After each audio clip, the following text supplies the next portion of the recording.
For the rest of section 5.2, we are going to be taking what we call identities, not the ones that we've already memorized, but ones that nobody really knows. There are infinitely many trig identities. So I'm going to give you an identity, which is going to consist of something on the left and something on the right set equal to each other. And you are going to have to use algebra and other identities that you have memorized to prove to me that those two sides are equal. In order to verify an identity, you may only work on one side at a time.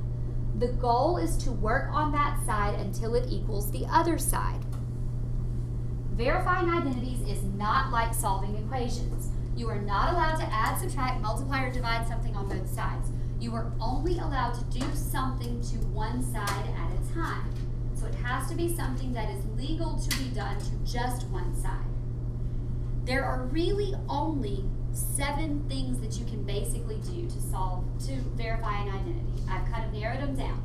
And this is the order you should think them through in. One thing you can do is factor, which is why we spent that time earlier in this section factoring.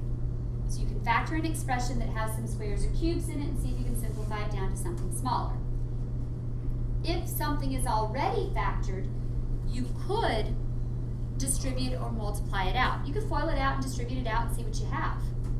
Okay, so those kind of are opposites. If you need to factor, factor. If you need to distribute, distribute. Those are the easiest things to do, so try those first. Now obviously those won't always work. If there's nothing to distribute or nothing to factor, try replacing or substituting a quantity with one side of an identity. So you can make a substitution based on some of the identities you already have memorized. If that doesn't work, you're just kind of at a loss, change everything to sines and cosines using your identities. This, about 80% of the time, is something I end up doing. It's the most common one. If I get stuck, if I'm trying to verify something, I'm just like, oh, forget it, I'll just change everything to sines and cosines and start over from there. And then what you do is you start back over and see what you could do now that you have it in terms of sines and cosines. You could also get a least common denominator and combine 2 fractions into a single fraction. Or if you have one big fraction, you can split up a big fraction into 2 separate fractions with the same denominator.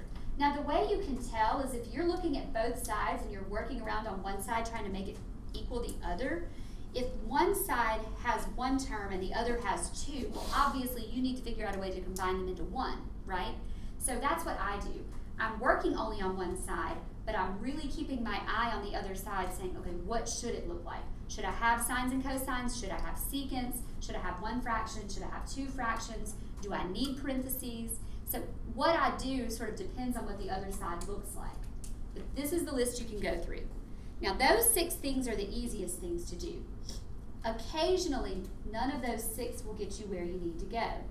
As a last resort, and I do mean last resort usually, you can multiply the top and bottom by a conjugate. FOIL it out and simplify the conjugates.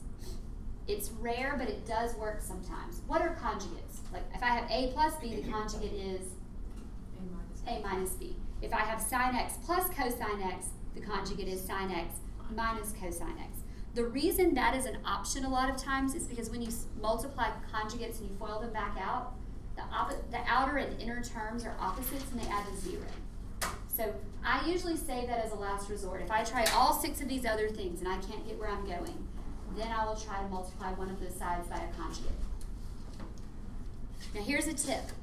When you pick a side, and you do get to pick a side, you can decide to work on the left or you can work on the right side.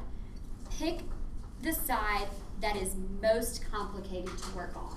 It seems counterintuitive, but it's easier to take something big and shrink it into something small than it is to take a really small expression and expand it out into a larger one. Okay? So even though it sounds counterintuitive, when you're deciding whether to work on the left side or the right side, be sure that you pick the more complicated side first. So I am going to pause here, and I'm going to let you take some notes, but there's one other slide that I want to make sure we get into this video.